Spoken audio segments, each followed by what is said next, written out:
पाठ 9 क्रिया वर्ब। दिए गए चित्रों के नीचे लिखे वाक्य पढ़िए। मोर नाच रहा है, दीपाली पढ़ रही है, सौरभ खा रहा है। उपर्युक्त वाक्यों में रंगीन छपे शब्दों से पता चल रहा है कि मोर, दीपाली और सौरभ सभी कुछ न कुछ कर रहे हैं। मोर नाचने का, दीपाली पढ़ने का और सौरभ खाने का काम कर रहा है। नाच रहा है, पढ़ रही है और खा रहा है शब्दों से किसी न किसी काम के होने का पता चल रहा है। ये क्रिया शब्द हैं। जिस शब्द से किसी काम के करने या होने का बोध होता है उसे क्रिया कहते हैं। धातु क्रिया का मूल रूप धातु कहलाता है, जैसे खा, पी, गा, नाच, लिख, पढ़, हंस, सो, जाग आदि। इन धातुओं से ही अन्य क्रिया रूपों की रचना होती है। खा, खाना, पी, पीना, गा, गाना, नाच, नाचना, लिख, लिखना, पढ़, पढ़ना, हंस, हंसना, सो, सोना, जाग, जागना। क्रिया के भेद। क्रिया के 2 भेद होते हैं। सकर्मक क्रिया, ये क्रियाएं कर्म के साथ होती हैं, जैसे निशिता आम खा रही है। इस वाक्य में निशिता कर्ता है, खा रही है क्रिया है और कर्ता के द्वारा आम खाया जा रहा है, इसलिए आम कर्म है।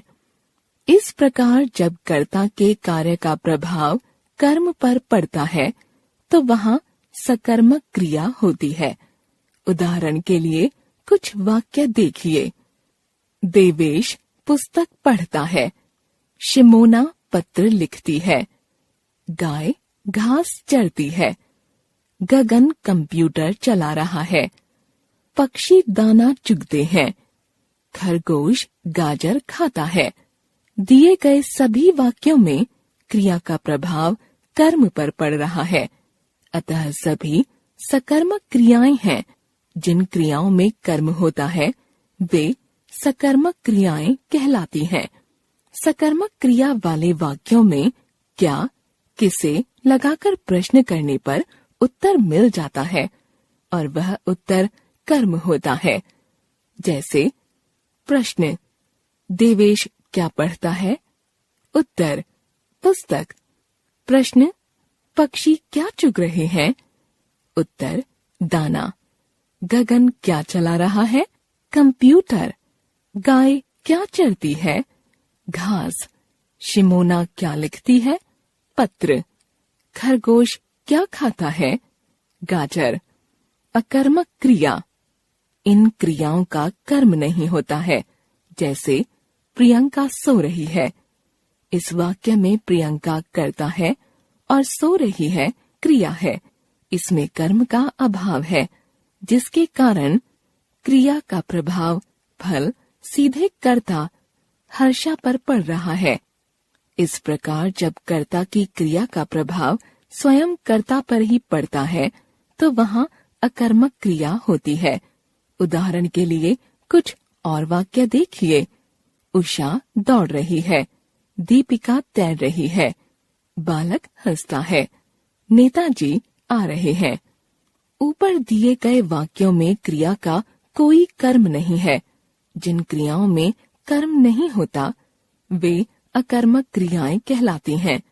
अकर्मक क्रिया वाले वाक्यों से क्या अथवा किसको प्रश्न का उत्तर नहीं मिलता, बल्कि कौन प्रश्न का उत्तर मिलता है।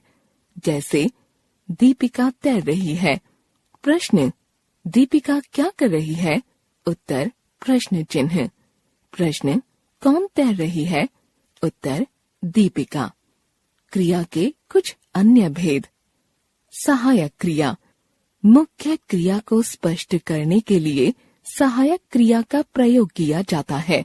जैसे प्रिया पुस्तक पढ़ रही है, विकास पतंग उड़ा रहा है। यहाँ पढ़ तथा उड़ा मुख्य क्रियाएं हैं।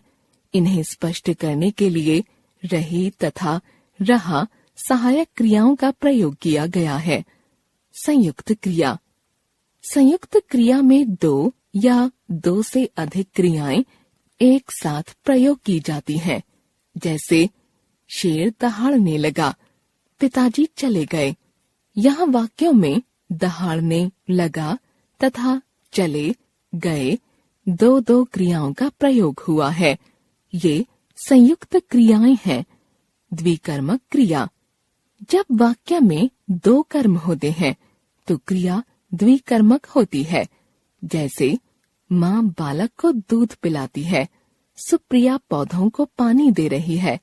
यहाँ पहले वाक्य में बालक तथा दूध और दूसरे वाक्य में पौधे व पानी दो कर्म हैं। अतः यहाँ द्विकर्मक क्रिया है। प्रेरणार्थक क्रिया।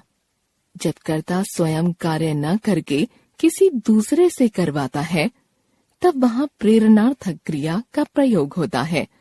जैसे माँ धोबी से कपड़े धुलवाती है, शुभ्रा माँ से कंघी करवाती है।